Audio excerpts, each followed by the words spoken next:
श्रद्धाशील बंधु एवं श्रद्धाशील बाहर, आपके सामने श्री भगवती सूत्र की चर्चा चल रही है। आप कई बार यह बात सुन चुके हैं कि भगवती सूत्र में अनेक चर्चाएं हैं, संवाद हैं, प्रश्नोत्तर है। जिज्ञासुओं ने भगवान से अपने मन की जिज्ञासा रखी, भगवान ने उनका समाधान किया।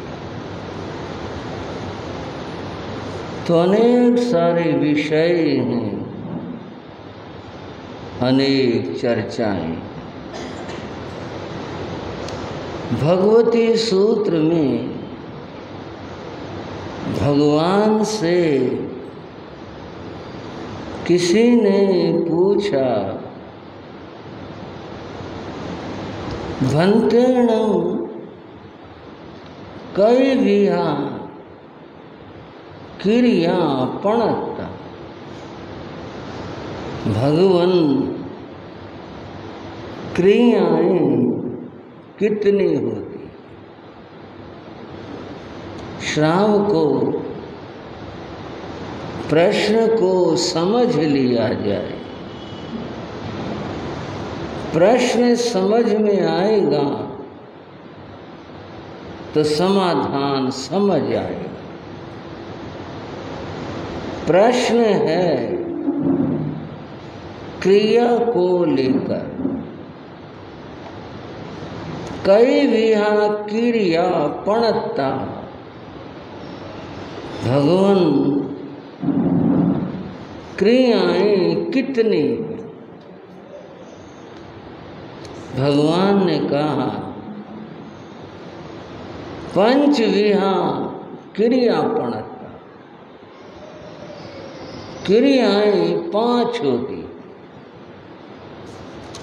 कायाए अहिगरण्याय पावस्याय पारितावण्याय पाणाय वाय क्रियाय। ये 5 क्रियाएं,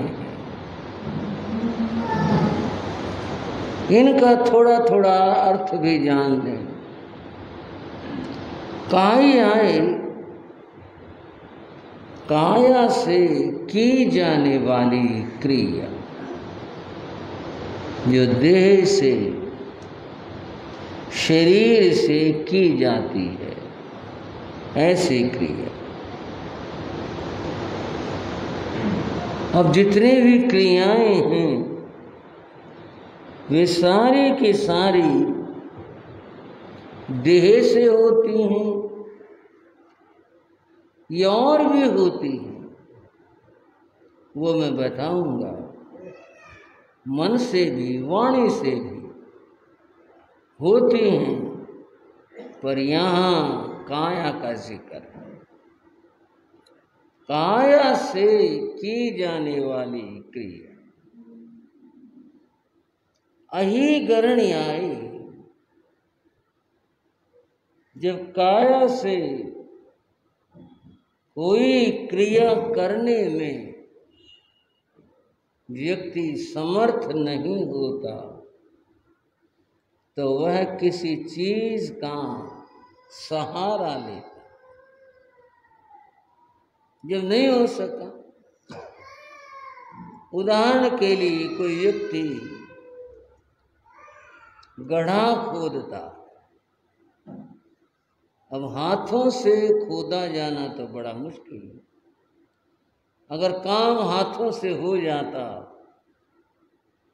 तो वह काय की क्रिया कहला, काया से किया। जब काया से नहीं हो पाई तो व्यक्ति ने साधन किसी चीज का सहारा लिया। वह कुदाल, फावड़ा, कोई चीज लाया, लाकर हाथों में थामे, तभी तो बात बनेगी। फिर उसको चलाया, गड्ढा हो गया। ये जो क्रिया हुई इसको अधीर करने की क्रिया कहते हैं। किसी शस्त्र के सहारे से, शस्त्र के सहयोग से जो की गई प्रावृत्ति क्रिया, तीसरी क्रिया। कुछ क्रियाएं सहज होती, कुछ क्रियाएं राग और द्वेष के भाव से होती। मन में, अंतर में प्रबल राग द्वेष का भाव, ऐसी क्रियाएं। जो ऐसी क्रिया होती है जिसमें राग और द्वेष की प्रबलता हो, उसमें कर्म बंध बहुत होता, बहुत ज्यादा होता। मन में द्वेष से करा जाए और एक सहज में हो जाए, और बंध वो एक क्रिया होती है परितापने की क्रिया, दूसरे को सताना। एक तो अपने उद्देश्य से किए कुछ की ये है, दूसरे को सताना, परिताप न देना, दुख देना, ये भी क्रिया प्राणायाम क्रियाएं, प्राणायाम क्रियाएं हैं। प्राणातिपाती की क्रिया किसी को उसके प्राणों से रहित कर देना, अर्थात उस जीव को, प्राणी को जान से मार देना। ये 5 क्रियाएं भाइयों, पहले ही बता रहा हूं, थकना मत, कुछ बात करेंगे, आनंद की बात करेंगे। ऐसा नहीं है कि बहुत मुश्किल बात हो, बहुत आनंद की बात होगी, थोड़ा चले सही। ये 5 क्रियाएं भगवती सूत्र में आई। पंचविहा क्रिया प्रणता, 5 क्रियाएं हैं जो यहां अभी आपके सामने बताए। पहले थोड़ा सा क्रिया को समझते। हिंदी व्याकरण में शब्दों के 4 भेद हैं, और भाषाओं में भी ऐसा है, पर मैं तो बात जो जानता हूं वही कहूंगा। हिंदी व्याकरण में, हिंदी भाषा में शब्दों के 4 विभाजन हैं। कितने सारे शब्द एक पृष्ठ के अंदर,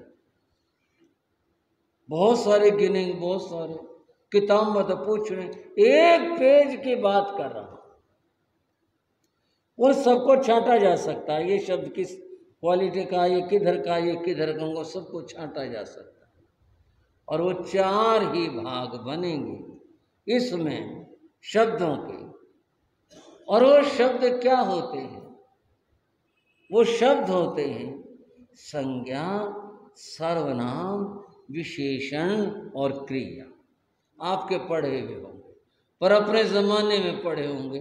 आज तो सबको याद नहीं होंगे, किसी को याद भी होंगे। मैं इस बात को कहीं लाना चाहूँगा। अभी केवल मैं बात को सामने प्रस्तुत कर रहा हूं, एक तरफ परोस रहा हूं, समझेंगे बात। कुछ शब्द हैं जिनको संज्ञा कहते हैं, व्यक्ति वस्तु स्थान आदि के नाम को संज्ञा कहते हैं। व्यक्ति का नाम हो, वस्तु का नाम हो, किसी जगह का नाम हो, ये सब शब्द जो हैं संज्ञा कहलाते। दूसरे तरह के शब्द हैं सर्वनाम। सर्वनाम शब्द हैं जो संज्ञा शब्दों के स्थान पर प्रयुक्त होते हैं। जैसे राम गया, तो राम संज्ञा है कि व्यक्ति का नाम। तो अगली बार राम ने देखा, ये प्रयोग करें आगे वाक्य। एक ये प्रयोग करें उसने देखा। क्या कहा हमने? उसने देखा। ये जो उसने आया, ये राम की जगह आया।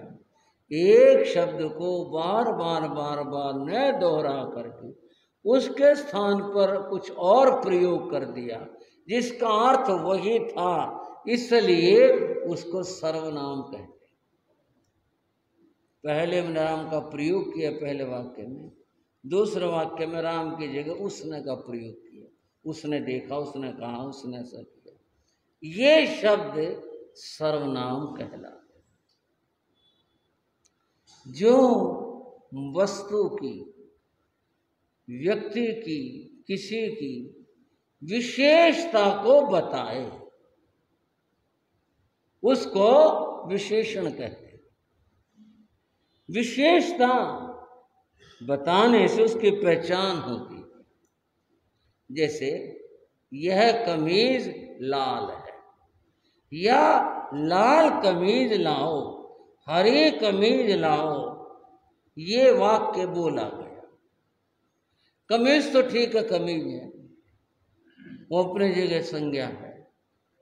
जो यहाँ लाल और सफेद हरा पीला कहा गया, ये सर्वनाम शब्द है जिसने ये बताया कि कौन सी वाली। वहां तो 10 कमीज रखी थी, उसने कहा इसमें से जो लाल है वो लेके आनी है। वो जो लाल है वो उसकी विशेषता। जो वस्तु की विशेषता को बताए उसको विशेषण कहते। इससे वस्तु की विशेषता पता चले। वे कमीज तो लानी है, पर कौन से? 10 कमीज रखी है, कौन सी लानी है बता दें, लाल वाली लानी है। इस शब्द से उस कमीज की, उस वस्तु की विशेषता का ज्ञान हुआ, उसका पता चला। ये 3 तरह के शब्द हो। चौथी तरह के बंध वो शब्द होते हैं, उसको क्रिया कहते हैं। उसको क्या कहते हैं भाई? क्रिया कहते हैं। क्रिया शब्द क्या होते हैं? जिसमें होना, आना, जाना आदि ये पाया जाए, जिसमें व्यक्ति क्या कर रहा है इस बात का जिससे बोध हो, वे शब्द क्रिया कहलाते। ये शब्दों के 4 प्रकार। हमारा जो जिक्र आया यहाँ पर वो क्रिया से आया। जो हम करते हैं क्रियाएं हैं, उनका यहाँ इस प्रकार से जिक्र आया। ये क्रियाएं बहुत होती है। अब गिनने बैठे बहुतों की व्याकरण में संख्या देखी जा सकती, कितनी क्रियाएं होती हैं, हजारों हैं। काम ही दुनिया में इतने हैं, हजारों हैं क्रियाएं, बहुत सारी क्रियाएं हैं। अब किसको किसको गिने? व्याकरण में बताया कि भाई संस्कृत व्याकरण में 2000 क्रियाएं हैं। बहुत क्रियाएं हैं, अलग अलग भाषाओं में अलग अलग तरह से क्रियाएं हैं, अनेक क्रियाएं हैं। आप कहोगे आप बताना क्या चाह रहे हो? बताना चाह रहा हूं तभी मैं आपको जिक्र कर रहा हूं। कुछ मैंने बताना है आपको। क्रियाएं हजारों हैं, सारी गिनने बैठे। गिनती की जरूरत क्या है? जरूरत पड़ेगी ना, कैसे पड़ेगी भाई? उन्हें क्या करना क्या नहीं करना, इस बात की जरूरत पड़ेगी। हजारों क्रियाएं हैं। बंधुओं, मैं आपको एक ऐसा सूत्र बताता हूं, एक सूत्र में सारी क्रियाएं आ जाएंगी। एक ही सूत्र में सारी जितनी भी क्रियाएं हैं, जो हजारों हम कह रहे थे, ये सारी की सारी उस एक सूत्र में आ जाएंगे। आपका मन उत्सुक हुआ होगा, ऐसा कौन सा सूत्र, हजारों क्रियाएं एक बार में बता दे, बताऊंगा इस बात को। एक सूत्र में सारी क्रियाएं आ जाए, वो सूत्र है उत्क्षेपण, अपक्षेपण, आकुंचन, प्रसारण, गमनानि, पंच कर्माणि। ये 5 कर्म क्रिया हैं, सिर्फ कुल 5 हैं। उत्क्षेपण, नीचे से ऊपर जाना। अपक्षेपण, ऊपर से नीचे आना। आकुंचन, सिकुड़ जाना। प्रसारण, फैल जाना। गमनानि, एक जगह से दूसरी जगह बदल लेना। ये 5 है। थोड़ा सा आप भी विचार लगाएंगे, सोचेंगे, अगर मैं समझाने के लिए कहूं, दिमाग लगाएंगे। इन 5 में सारी क्रियाएं इनके अंदर आती हैं। इनसे बाहर आप एक भी कोई शब्द क्रिया का नहीं ला सकते कि ये इसमें नहीं आई। सारी के सारी जितनी क्रियाएं हैं वो सब की सब इसके अंदर आती। हम व्यक्ति से बात शुरू करें। एक आदमी बैठा था, व्यक्ति खड़ा हुआ, उत्क्षेपण, ऊपर हो गया। हुआ ना, व्यक्ति बैठा हुआ था, खड़ा हो गया। हम क्या कहें, खड़ा होना लाओ कहां से, उत्क्षेपण, नीचे से ऊपर गया वो। अपक्षेपण, वो खड़ा हुआ था, आदमी बैठ गया, होगी ना क्रिया। ऊपर था हुआ, खड़ा हुआ था, खड़े हुए से बैठ गया। आकुंचन, उसने अपना सामान इकट्ठा किया, बिखरा पड़ा था इधर उधर, कोई कपड़ा खूटी टंगा हुआ था, कुछ था, कुछ फैला हुआ था, सारा चादर बिछी हुई थी, सब उसने समेटे। ये क्या हो गया, आकुंचन। इसमें सारी बातें आई जो आप करते हैं, कर सकते हैं, करते हैं, सबके सब इसके अंदर आई। प्रसारण, व्यक्ति ने अपना सामान खोला, उसका विस्तार किया। और गमनानि, वह यहां से वहां चला गया, गमन हो गया, वहां से यहां आ गया। इन 5 बातों से बाहर आप सोच करके देखो कि कौन सी क्रिया रहेगी आपकी तरफ से। मैं बताता हूं, पानी पीना, बताओ लगाओ, कहां से लगाओगे। 5 क्रियाओं में पानी पीना कहां से आया, पानी पीना भी इसी के अंदर है। पानी पीना किस रूप के अंदर है, पानी बाहर से लिया और भीतर ले गए, स्थान का परिवर्तन हुआ, यहां से वहां ले गए पानी का, एक स्थान से दूसरी जगह गए। गमनानि, यह इसका वहां से वहां जाना हुआ। और कोई बात, सारी की सारी जितनी भी क्रियाएं हैं हमारी, वो सारी की सारी इन 5 बातों में समाहित होती हैं, सब के अंदर आ जाती हैं। फिर क्या हुआ, चलो ये भी बात हो गई कि भी सारे जितने भी शब्द थे, क्रिया थी, इन 5 के अंदर समाहित हो गए। और इसके बाद आगे गौतम स्वामी ने भगवान से पूछा, बंधुओं, मैं आपको बार बार निमंत्रण देता हूं और मैं आपको मजबूर करता हूं, तत्व को, ज्ञान को समझना, समझने की कोशिश करना। मुझे कठिन बात बताने की आदत नहीं है, मैं आपको परिचित करवाना चाहता हूं भगवान की वाणी से और शास्त्र से परिचित करवाना चाहता हूं। भगवान से गौतम ने पूछा, भगवान, ऐसा क्या हो, कैसे हो जिससे जीव को कर्म का बंध न हो। क्रिया होगी तो कर्म का बंध होगा, क्रिया करेंगे कर्म का बंध होगा। बंध ऐसा क्या, कैसे हो सकता है कर्म का बंध न हो, कर्म न बंधे, कैसे, क्या हो सकता है। भगवान ने कहा, जयं चरे जयं चिट्ठे, जयं मासे जयं से, जयं भुंजंतो भासंतो, पावकम न बंधई। गौतम, तुम क्रिया को ध्यान और विवेक से करो। किससे कहा, जयं यतना, जतना यतना, और जो यतना का अर्थ है वही विवेक का अर्थ है। विवेक से करो ये कहो, अथवा यतना से करो ये कहो, दोनों का एक ही अर्थ है। भगवान ने कहा जयं चरे, यतना से चले।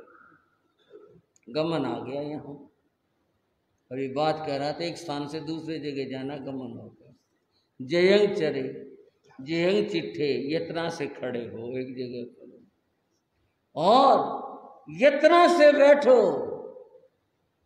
जो भी कुछ आप कहीं बैठना चाहते हैं वह यतना से बैठो। जयं चरे जयं चिट्ठे, जयं मासे जयं सही, यतना से सो, यतना से खाओ और यतना के साथ बोलो। पाँव कमंग न बंधे, पाप कर्म का बंध नहीं होगा।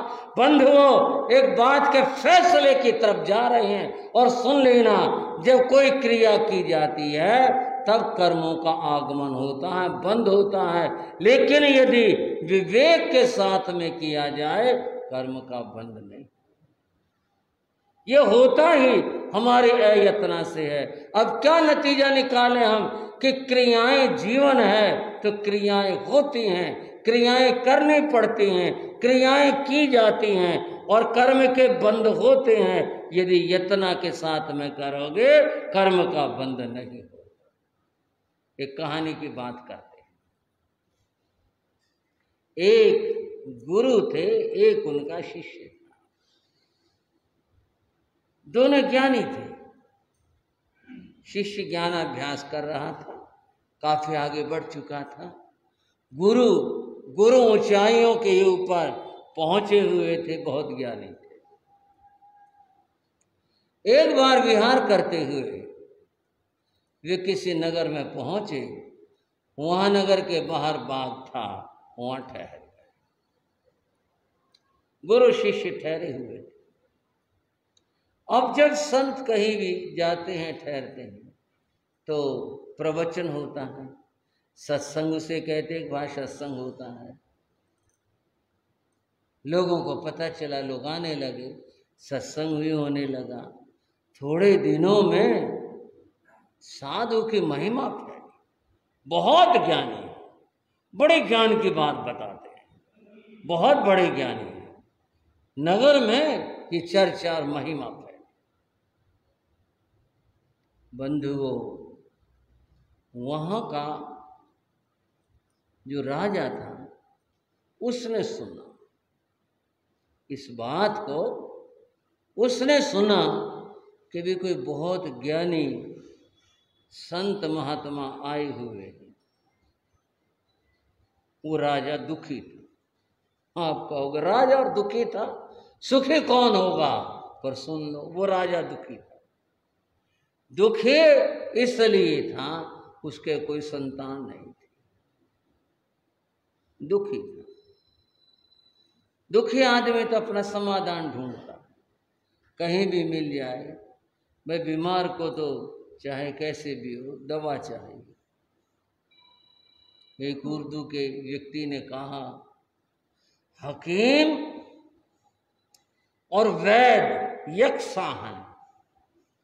हकीम जो है वो हिकमत जानने वाले को कहते हैं और वैद्यक जानने वाले को वैद्य कहते हैं। वैद्य भारतीय प्रणाली है, हिकमत बाहर की प्रणाली।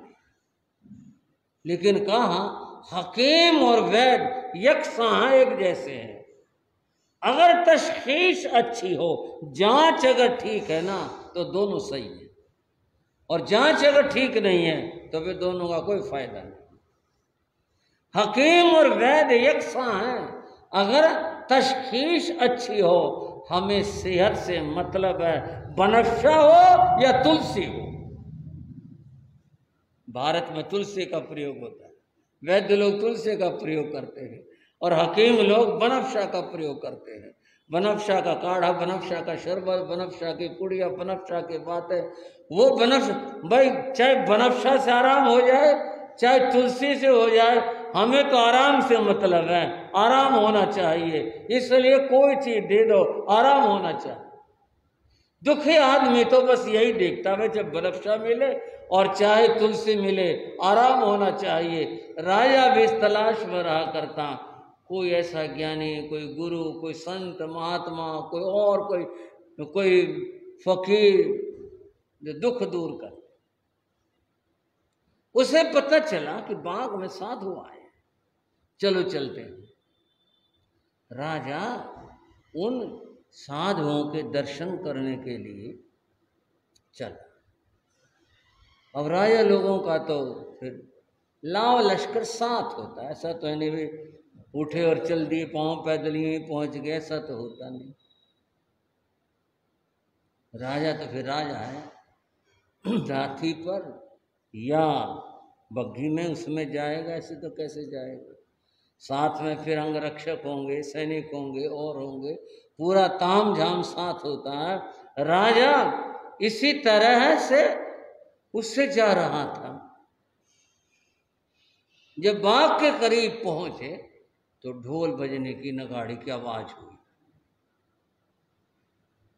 गुरु ने अनुमान से लगा लिया या अपने ज्ञान से जान लिया।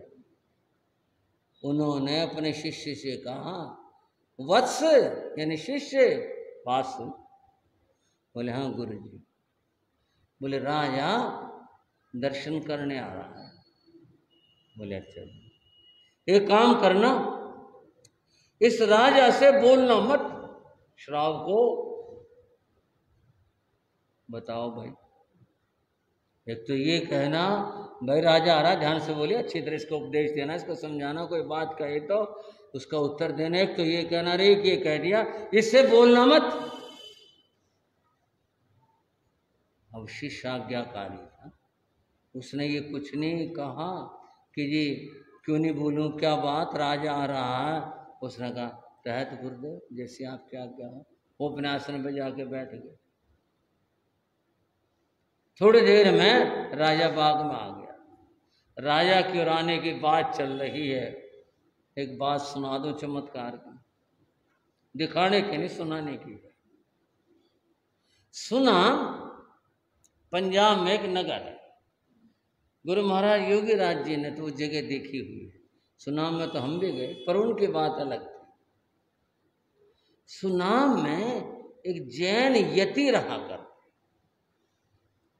वो उनका आश्रम नगर से दूर था, वहां रहते थे।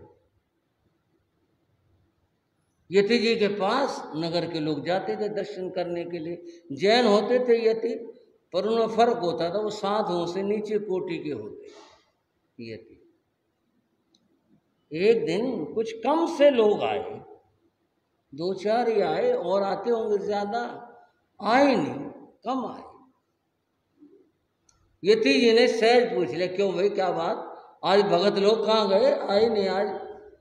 बोले महाराज आज तो नहीं आएंगे, क्या बात हुई। बोले जी आज पटियाला का राजा, वो सुनाम पटियाला के अंतर्गत था, महाराज पटियाला सुनाम आ रहे हैं, तो लोग राजा साहब को देखने को, दर्शन करने को होता एक चाव सा, राजा आ रहा है, तो लोग वहां रह गए, भाई राजा को देखेंगे। अरे भोले, राजा को देखने के लिए वहां रह गए। राजा देखना था, मेरे को बता देते, मैं राजा को देखना है। बोले महाराज फिर आप क्या करते, आपको बता देते तो। भक्तों ने पूछा, बोले करते क्या, राजा को यहाँ बुला लेते। वो हाथ जोड़ के बोले जी हमें दिखवा दो, फिर आप राजा को हमें दिखवा दो। वो तो चलो वहाँ देखो, कुछ हमें भी मन में मलालसा तो नहीं रहेगा, वे राजा सुनाम आया था और हमने देखा नहीं, यहाँ बुलवा दो। बोले बुलवा लेते हैं, क्या बड़ी बात है राजा को। उन्होंने अपने झोले में से कागज निकाल के दिया। मेरे से ना पूछना भाइयों को, देखा मैं तो बात सुना रहा हूँ आपको। कागज निकाल के बोले इसे ले जाओ, और वो ना धूप है, सूरज की तरफ इसका मुंह करके इसके रखे आओ। उस पर कुछ बना हुआ था, बोले वहाँ रखिए। वहाँ रख दिया, बैठे रहे, वो बात करते रहे आपस में। वो सोचे राजा आएगा, कब आएगा। यति जी कह रहे हैं बुलवा देंगे। कैसे आ जाएगा राजा, क्यों आ जाएगा राजा। वो बैठे रहे, बातें होती रही। राजा के मन में बात आई, बोले वे सुना माए यहाँ यति जी हैं, बड़े अच्छे ज्ञानी यति जी सुनते हैं, चलो आए हैं दर्शनी करते चले। यति जी के भाई त्रिलोकचंद जी कुछ खास हमारे त्रिलोकचंद श्रावकर हमारे सोनीपत के महामंत्री जी हैं, बंधु वो सोनीपत श्री संघ आया है, सबके लिए मंगल आशीर्वाद, बहुत बहुत आशीर्वाद है। राजा ने अपने कार्यक्रम में कुछ बदलाव किया। बोले भाई वो यति जी हैं, बोले हाँ महाराज यति जी हैं, 2 किलोमीटर है यहाँ से। बोले भाई यति जी के दर्शन करके चलेंगे, आए मिलते चले। चलो अपने काम जो थे निपटाए, जब लौटने लगे हाथी के ऊपर थे, बोले चलो भाई उधर चलो। उनके साथ भी लावा लश्कर था, वो सब नगाड़े वाले दूसरे और ढम ढम। वहां आश्रम में सुनाई दी, एक बोला भाई राजा की आवाज तो आई, बाजों की आवाज आई, थोड़ी देर में और तेज हो गई, बोले राजा आ रहा है। किसी ने देखा वो झंडे भी दिखे, बोले यति जी से बोलेगा मारा आपने कमाल कर दिया, राजा बुलवा दिया। रास्ता आने लग रहा, जो अपना आश्रम का रास्ता वहां लिया, झंडे दिखाई दे रहे हैं। पुलिस ने वापिस भेज दें, इसको वापिस कर दें। एक और था, उसको हास्य प्रिय था, बोला भेज दो महाराज, इसको वापिस भेज, देखे में यति जी भेज सकते हैं। बोले वो हमारा कागज है ना, उसको औंधा कर आओ, जाओ। औंधा कर दिया। राजा ने 7 बजे लोगों से पूछा भाई आ तो रहे हैं, यति जी का टाइम तो पूछ लो, मिलने का कौन सा टाइम है। ऐसा ना हो भाई ये लोग साधक लोग हैं, इनके भोजन का समय हो, आराम का समय हो, हम जाएं और खाम खाए नाराज हो जाएं। बोले टाइम तो जी उनका आराम करने का है। उसने बताया, बोले भाई फिर दखल देना ठीक नहीं, चलो वापिस चलो, खाम खाए नाराज हो जाए यति जी, क्या फायदा, फिर कभी आएंगे, चलो। वो जुलूस मोड़ दिया, ढम ढम बंद हो गई, झंडे उधर चले गए। थोड़ी देर उन्होंने देखा, बोले महाराज राजा तो वापिस हो गया लगता है। इसने खाम खाए वापिस करवा दिया। राजा को देख लेते, हमारा कभी काम नहीं पड़ा था, बताओ क्या फायदा हुआ वापिस करवा के, क्या फायदा मिला भाई तेरे को। बोले मैं तो देखूं था कि राजा वापिस जाए कि नहीं जाए। ये बोले भाई इसमें बहस क्यों कर रहे हो, फिर बुला लेते हैं उसको। बोले महाराज बुलवा, कृपा कर दो बुलवा दो। बोले मेरा कागज सीधा करके आ, कागज सीधा करके आ। राजा बोला भाई ऐसा करो, ये ढमढम तो बंद कर दो, चुपचाप चलो, आराम कर रहे होंगे तो वापस आ जाएंगे, अगर जागते होंगे भाई दर्शन कर लेंगे। बंद, ढमढम बंद कर दो। वो बंद कर दो। थोड़ी देर में राजा आ गया, आकर के यति जी को प्रणाम किया, आशीर्वाद मांगा, यति ने आशीर्वाद दिया। और कोई बात पूछनी होगी राज के लिए मैं क्या करूं, यति ने यही कहा होगा मैं भला करो, सबका अच्छा करो। जो बातचीत हुई उसके बाद में बोले महाराज अपना आशीर्वाद रखना। बोले आशीर्वाद रखना, ठीक है। राजा ने ये सुना था कि यति जी चमत्कारी है। बोले महाराज आपके हमने बहुत महिमा सुनी, कोई चमत्कार हमें भी दिखा दो। बोलो क्या चमत्कार देखना आपको। राजा बोला महाराज अब मैं राजधानी जाऊंगा पटियाला। पटियाला में नगर में प्रवेश के 18 दरवाजे पटियाला, आप ये बताओ मैं कौन से दरवाजे से प्रवेश करूं।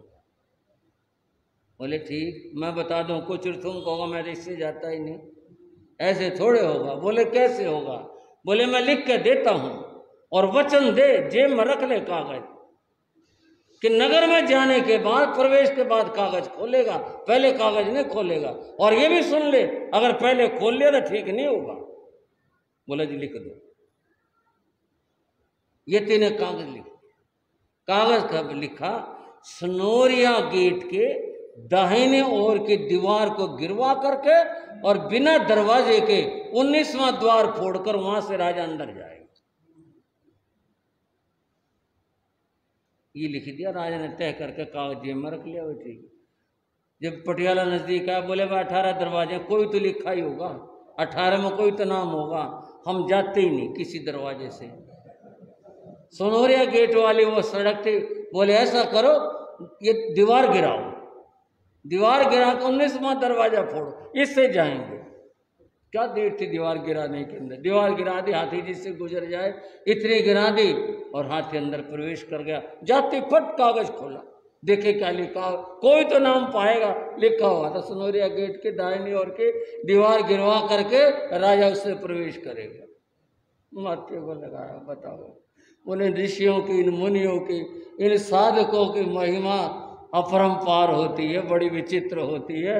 इनकी तो आज्ञा पालन में ही ठीक है, जो ये फरमा दे वही ठीक है, इनकी आज्ञाओं से बाहर नहीं चलना चाहिए। बोलो क्या बता, 19वां दरवाजा फोड़ करके जाएंगे, और बात ऐसी हुई। ये तो मैंने कुछ ऐसी बात सुना दी जो प्रसिद्ध है, लोक में चर्चित है, बाकी शास्त्र का तो इससे कोई अर्थ नहीं है, पर होता है, ज्ञान भी होता है, दुनिया में शक्तियां भी होती हैं, दुनिया के अंदर साधनाएं भी होती हैं बंधुओं। जो बात मैं कह रहा था, गुरु ने चेले से कहा राजा से बोलना मत। बोले अच्छा जी, नहीं बोलूंगा।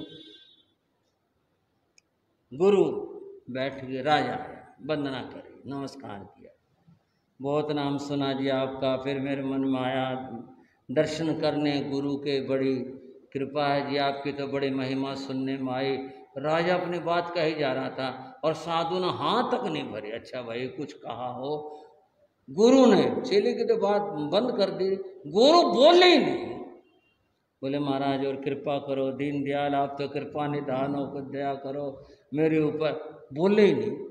फिर बोला जी मैं तो बहुत दुखी हूँ, मेरे ऊपर कुछ कृपा करो, कुछ वचन दो, आशीर्वाद दो। साधु बोले ही नहीं।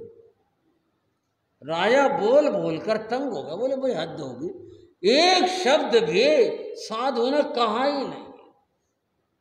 हो सकता मौन ले रखा हो, ऐसा हो सकता है मौन ले रखा।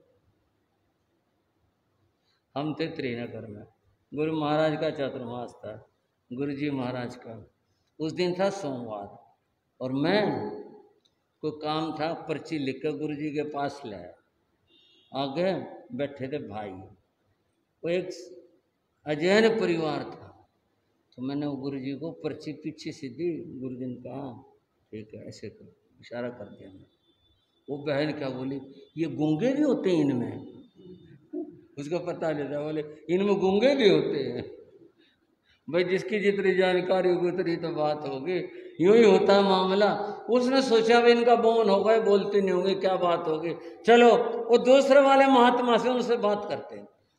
वो राजा उठ करके वहां गया, पहले तो उनसे ऐसे ही कहता रहा, वो पक्का रहा, बोला नहीं बोला नहीं। राजा रोने लग गया, रोने लग गया।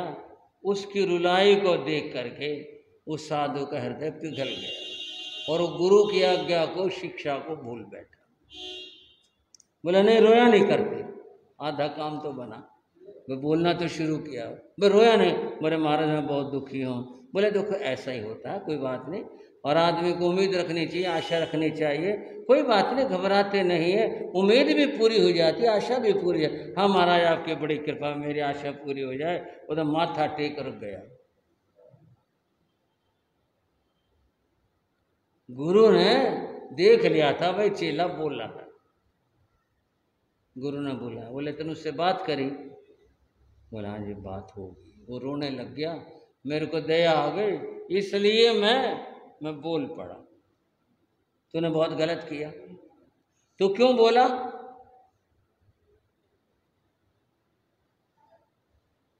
तूने बहुत गलत किया, क्यों बोला? बोला जी मेरे को दया आ गई। क्या कहा तूने? वो ये कह रहा था मेरे कोई संतान नहीं है। और क्या कहा तूने? मैंने कह दिया कोई बात नहीं, आदमी को उम्मीद रखनी चाहिए, समय आता है पूरी हो जाती, उम्मीद भी पूरी हो जाती। बोले उम्मीद कहाँ से पूरी करेगा तू? इसके तो भाग में संतान है नहीं, अब तो बता कहाँ से पूरी करेगा? इसके भाग में है ही नहीं। तेरा वचन झूठा हुआ, तेरा दूसरा महाव्रत खंडित होगा। तूने जो ये बात कह दी, अब उसको जैसे होश आया, बोले ओहो गुरुजी गलती हो गई, मैं क्या करूं? बोले मैं क्या बताऊं क्या करें? तो बोला कि मैंने तेरे को पहले मना किया था, मुझे पता थी ये बात कि ये अपनी ज़रूरत में आया है और तो इसको कुछ बोलने का मतलब है बहुत मुश्किल हो गई, क्यों बोला? बोला जी समाधान कहानी है, ये शास्त्र की कथा नहीं है।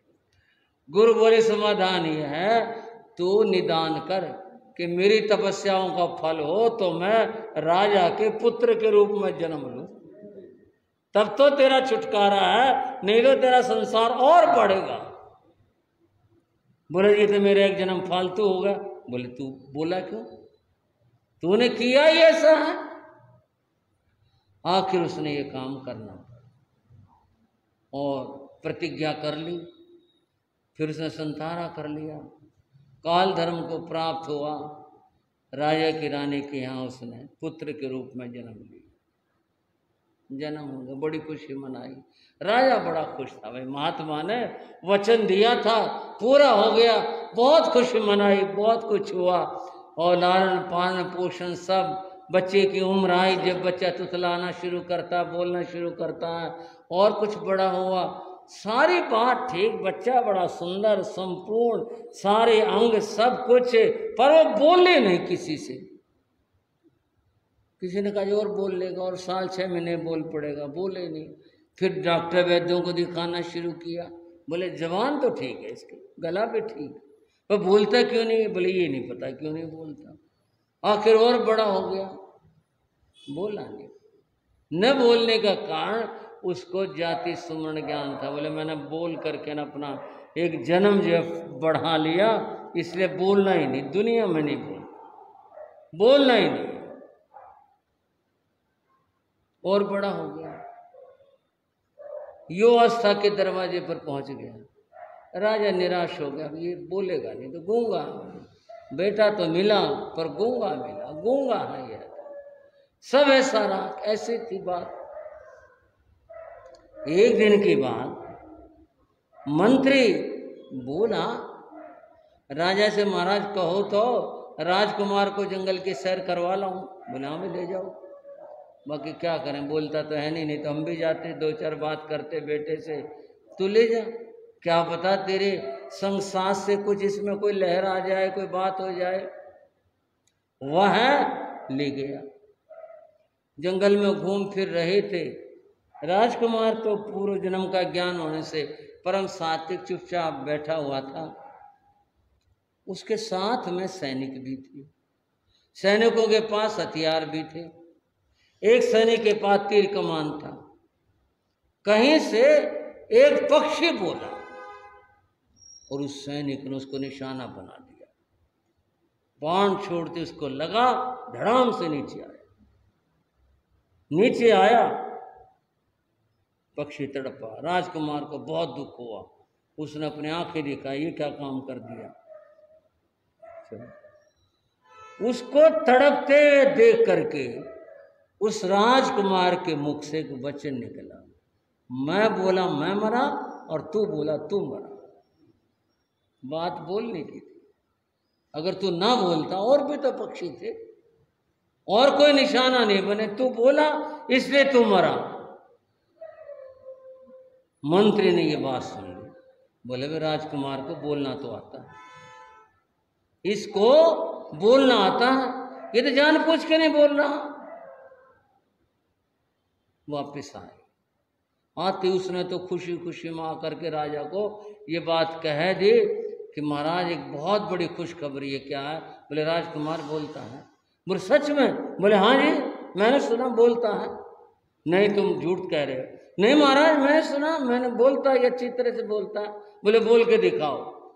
मंत्री ने कहा राजकुमार अपने पिताजी से बोल लो। वो बोले नहीं, उसको बहुत मनाया, हाथ जोड़े, वो बोले नहीं। राजा को गुस्सा आ गया। राजा बोला तूने हमारा मजाक उड़ा, मंत्री तेरे को फांसी देंगे, तूने हमारा मजाक उड़ाया। फांसी की बात राजा के मुख से हुए, वो बेचारा घबराया, रोने लगा, तड़पने लगा, हाथ जोड़ने लगा। वो फिर राजकुमार बोला देख मैं बोला मैं मरा, वो बोला वो मरा और तू बोला तू मरे। राजा ने सुन लिया, बोले भी ये बोलता था पर जानबूझकर नहीं बोल रहा। राजा ने कहा मंत्री अब हम समझ गए ये जानबूझ कर नहीं बोला। राजा ने कहा बस तेरी जो मर्जी हो तू वो कर ले, पर एक बार अपने मुंह से वचन तो बता दे, कौन मरा, क्या हुआ, कैसे घटा, क्या बात बीती, कैसे हुआ, और जो तेरी इच्छा हो वो कर लेना, हम तुझे कभी नहीं रोकेंगे। राजकुमार उस दिन बोल पड़ा, बोला आपको याद आप एक साधु के पास गए थे? बोले हाँ, और साधु ने ये कहा था। बोले इसका परिणाम ये हुआ कि मुझे निदान करके यहाँ जन्म लेना पड़ा। ये मेरे बोलने का और अयत्न का, बिना सोचे का उसका फल हुआ। और वो पक्षी बोला, उसको बाण लगा, ये बिना विचार के ये बोला, इसकी भी मौत दिखाई दी। तो महाराज बिना यत्न के, बिना विचार के बोलना नहीं चाहिए। ये जो बोलना है ये कई बार खतरनाक हो जाता है, जैसा मेरे साथ में घटित हुआ। बात क्रिया की चल रही थी, पाप बंध की चल रही थी। जितनी क्रियाएं हैं ये पाप बंध के हेतु हैं। भगवान कहते हैं कैसे बचा जा सकता है पाप बंध से? अगर यत्ना के साथ में क्रिया की जाए तो पाप का बंध नहीं होता। इस सारी बात का यह परिणाम है। चर्चा जो चल रही थी मैं बता रहा था, इन क्रियाओं से पाप के आगमन होते हैं, पर क्रिया को हमें विचार विवेक के साथ, यत्न के साथ करना चाहिए। उससे ही रक्षा होती है, पापों से बचते हैं। चर्चा तो बहुत सारी लंबी है, पर बहुत बात भी हो गई। चर्चा को विराम दे रहा हूँ, और बातें चर्चाएं अगले समयों में। आज की चर्चाएं यहीं तक। देख लो भाइयों, किताब खोल लूँ क्या करूँ? श्राव को अच्छा जी।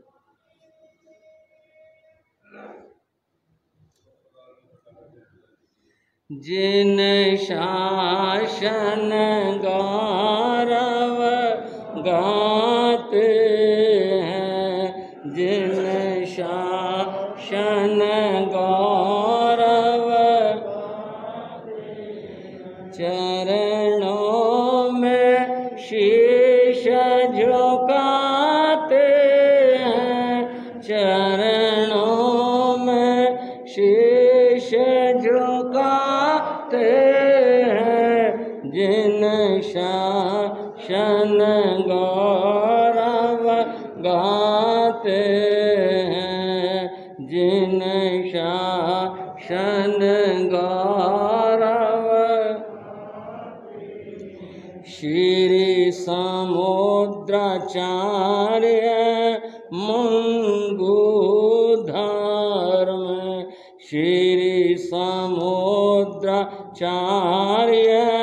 मंगूधर्म, अति धीर वीर गंभीर कर्म, अति धीर वीर गंभीर कर्म, स्वपर कल्याण कराते हैं, स्वपर कल्याण कराते हैं, जिन शासन गौरव गाते हैं, जिन शासन गौरव।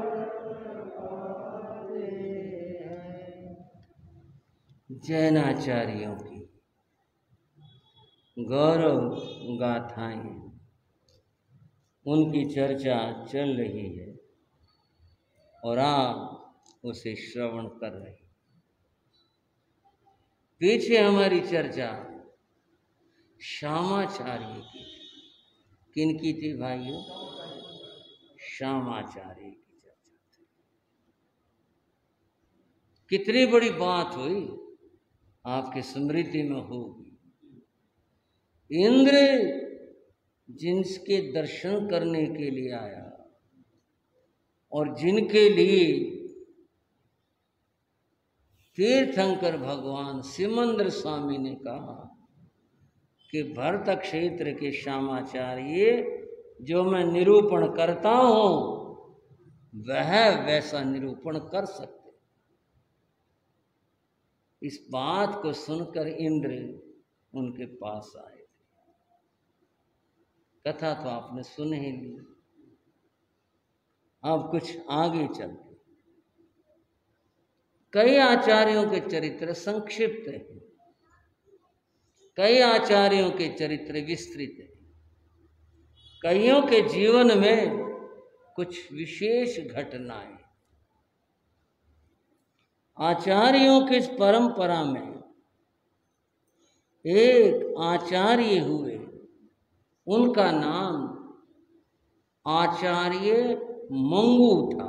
क्या नाम है? मंगू, आचार्य मंगू था। ये जो आचार्य मंगू थे, ये भगवान महावीर के निर्वाण के 454 वर्ष बाद हुए थे। इतना समय भगवान के निर्वाण को व्यतीत हो चुका था। आचार्य थे, संघ के आचार्य थे। सारी व्यवस्थाएं जो भी होती हैं उसके लिए आज्ञा निर्देश देना, वारणा धारणा सारणा आदि सभी सब व्यवस्थाएं देखते थे, करते थे। एक बार आचार्य मंगू अस्वस्थ हो गए। अस्वस्थता की दशा में ये विचार हुआ कि किसी योग्य स्थान पर उपचार करवाया जाए, जहाँ साधु आचार के अनुसार इनको सम्यक प्रकार से औषध का भेषज का योग बन पड़े। उस समय ये जिन क्षेत्रों में थे उधर आसपास में जो नगर की बात थी वो मथुरा लगता था। मथुरा उधर से नजदीक था, मथुरा नगर शहर था। वहां पर वैद्य चिकित्सक आदि की सुविधा थी। तो फिर विचार ये बना संतों का कि मथुरा चला जाए और विहार करते हुए इनको मथुरा ले आए। ठहर गए।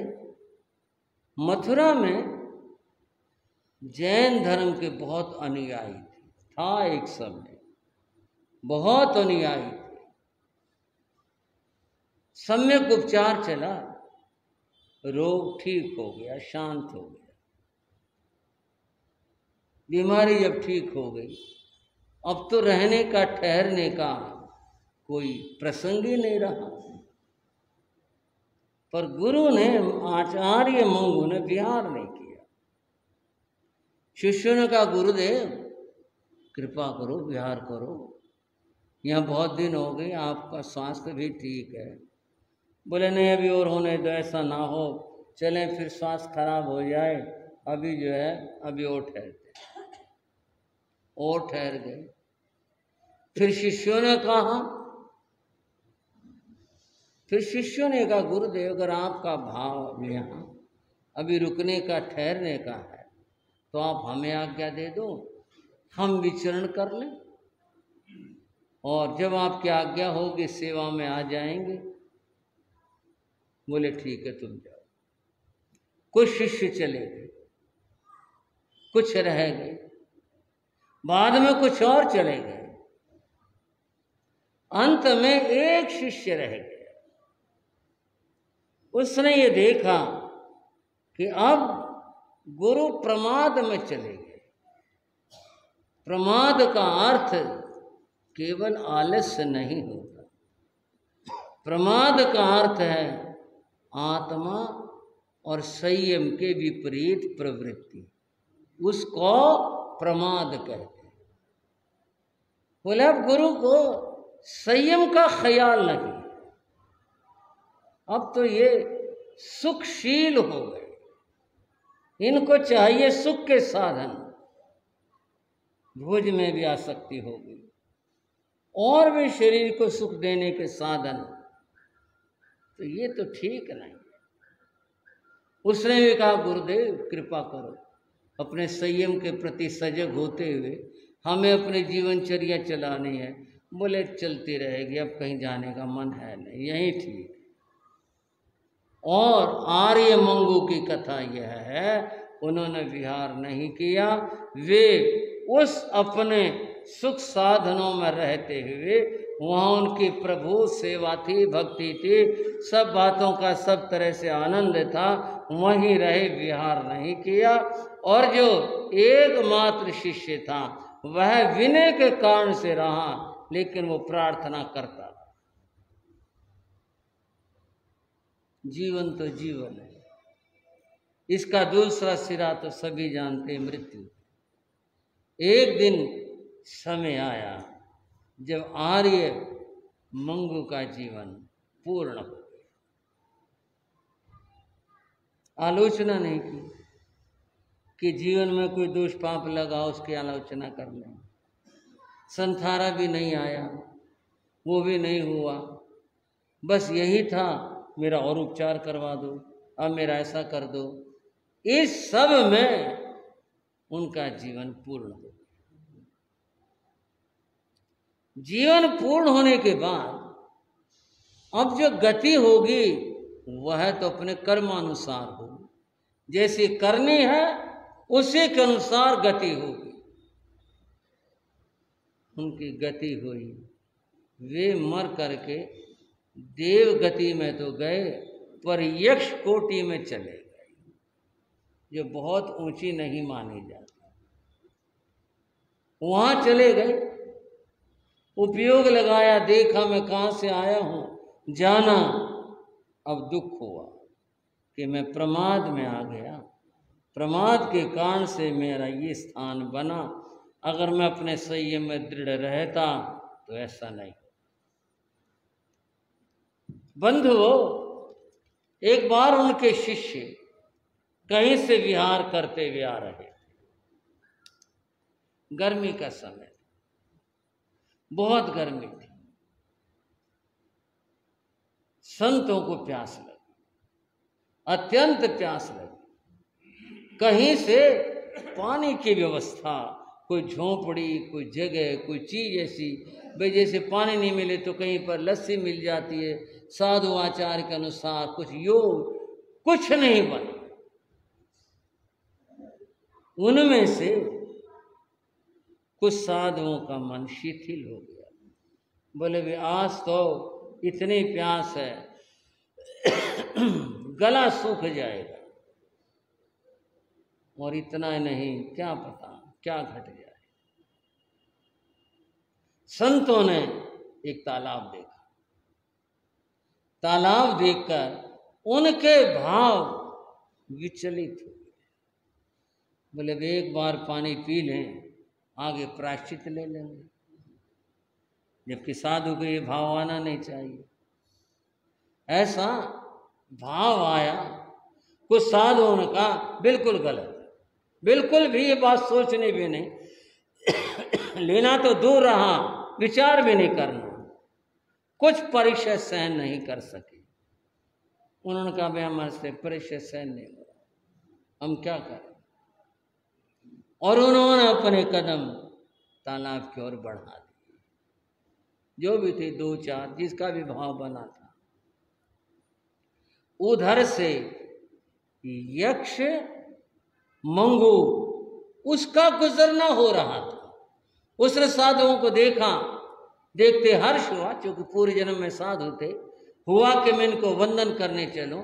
फिर देखा कुछ साधु रास्ते से जा रहे हैं और कुछ साधु तालाब की तरफ जा रहे हैं। ये क्यों जा रहे हैं? उपयोग लगा के जाना तो जल के लिए जा रहे। मैंने प्रमाद में आकर के अपनी स्थिति खराब की। अगर इन्होंने दोष लगाया इनकी स्थिति खराब हो जाएगी, इनको समझाना चाहिए। बंधुओं, मंगू यक्ष ने उस समय प्रकट हुआ, लेकिन ऐसे नहीं हुआ।